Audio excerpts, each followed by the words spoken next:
As promised, our exclusive chat with the great Steve Porcaro. This is our second time talking to Steve, even though since the last conversation, I've talked to him a few times. And after you interview someone, anyone who's ever gone to a job interview, even done a YouTube video, done a paper, when it's done and you send it in, you realize you've forgotten an awful lot of things. You know how it goes. After I talked to Steve Porcaro, I realized, and I told him this on the phone a few times since then, that there's so many other things I wanted to talk about, but we ran out of time or I just forgot to ask the question. Here's part one of our second interview with Steve Porcaro. And we start, of course, with Toto's appearance on the last Family Guy episode. I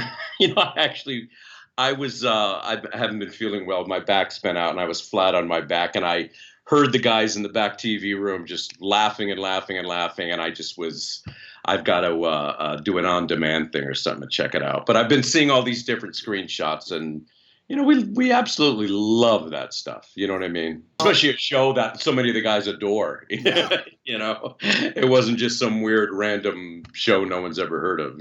Poor David Paich. Wow.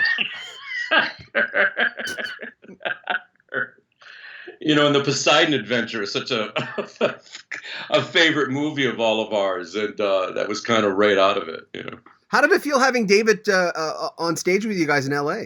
Oh, it was fantastic, of course. Wouldn't have it any other way.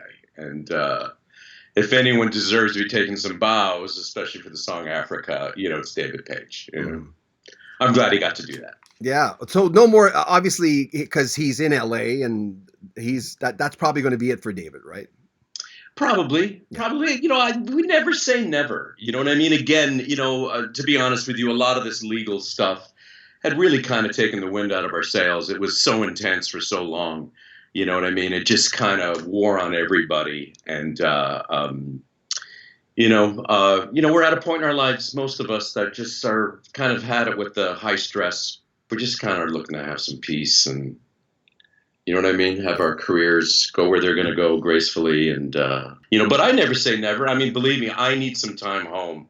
I need to be in my studio. I'm not like Luke that way. We talk about it all the time. I mean, we kind of celebrate that difference that he's, he can't stand computers, and scoring films is just abhorrent to him. Having someone else judge his music and have them change his music, he's unthinkable to him. And he's that kind of player. He's put so much into his craft. He still practices 2 hours every morning, and he feels like he wants to share his gift with the world by them seeing him live. There's nothing that can replace that. There's no record company that can screw him out of that or whatever. And, he feels that's his place in the world. And my place in the world is spending a whole lot of time in my studio at home with my family. And I wouldn't be against touring every now and then, doing a tour every now and then. But as far as it being a way of life for me, it's, I don't think it's in the cards for me. Well, you've called yourself a late bloomer, especially when the album was released, your solo album was released. I so get that. I don't think I got it until you and I talked last time, where the fact that there's something about, people say, do you like being on camera? I said, no, I don't. That's why I didn't get into TV 35 years ago. I like not presenting myself. I like gadgets and knobs and learning software. And then the world disappears, and I like learning new things. I mean, I get inspired by it. I have hope for life when I do that. But I got it when I talked to you last time, when you were describing that. Totally. That's the way Luke is on the guitar. The studio is my instrument. It really truly is. I need all that to present my music, to show what's in my head and heart. You know what I mean?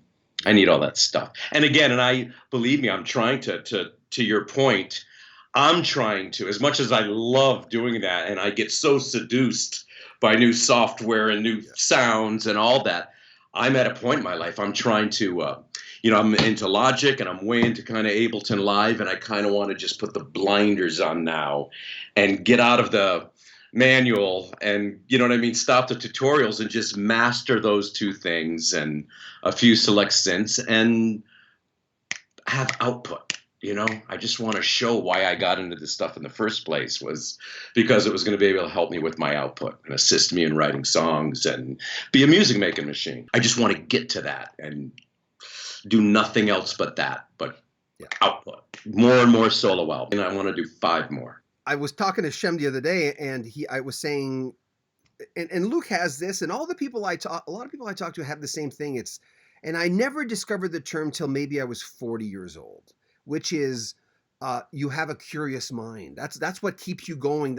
That's the hope. I used to wonder in the 80s, around the time the 7th one was released, I started growing up, Mm-hmm.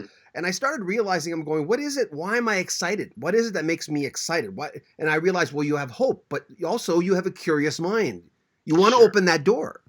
Sure. But sometimes for me, my mind is so curious that's to my detriment, where I'll finally kind of get a good groove going and have mastered my setup and the equipment I use to the point where I'm really being productive. This is what I learned from TV, is I just forget learning anything new. I've got to deliver on Thursday, so I need to get to it. But then it seems instead of that transferring over into my songwriting and stuff, I'll get seduced by some new thing. I'll hear some record. I'll find out what the guy used on it and go, I got to get one of those. And then there I am looking at this Mount Everest learning curve yet again, not making music, but going through tutorials and online instruction and manuals. And, I've always kind of been there. So I'm trying these days not to have that much of a curious mind. The second album, does it have a look yet? Does it have a feel yet? Do you have a vision? I definitely learned from the first one. And believe me, I don't think I made a nickel off that first one, but it's what I feel like I'm supposed to do here on planet Earth, is put out Steve Porcaro records. As I don't mean to, I just used myself in the third person, which I hate, but just I'm supposed to be putting out solo albums. I hear you, because it's that thing. You said you didn't make any money. A lot of people don't make money releasing their albums, but someone compelled to do it. I don't care. All my biggest successes in the music business have been total flukes. Human Nature was on the B-side of a cassette that I would have never sent to Quincy Jones or anyone else in a million years. The lyrics weren't finished. It was an undone demo. I could name 5 more things like that, where I've just kind of, my best songs I've ever written, where I know at the time what I was thinking of and what I was going for, and I'm completely screwed up. But the screw up was better than what was in my head.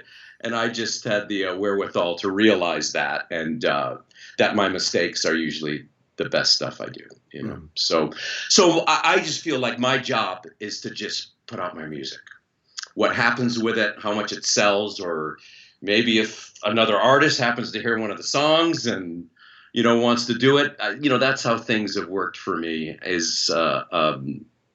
I just feel like at this point in my life, where I am now, I think my job is to make music, make my music. We'll have more of our conversation with Steve Porcaro coming up in just a few days. We're rotating Steve Porcaro, their bassist Shem von Schreck, and Steve Lukather. And we might have a few surprises coming up. Make sure you comment on our videos, subscribe to our channel, and share our videos. I'm John Beaudin from Rocky Street Music.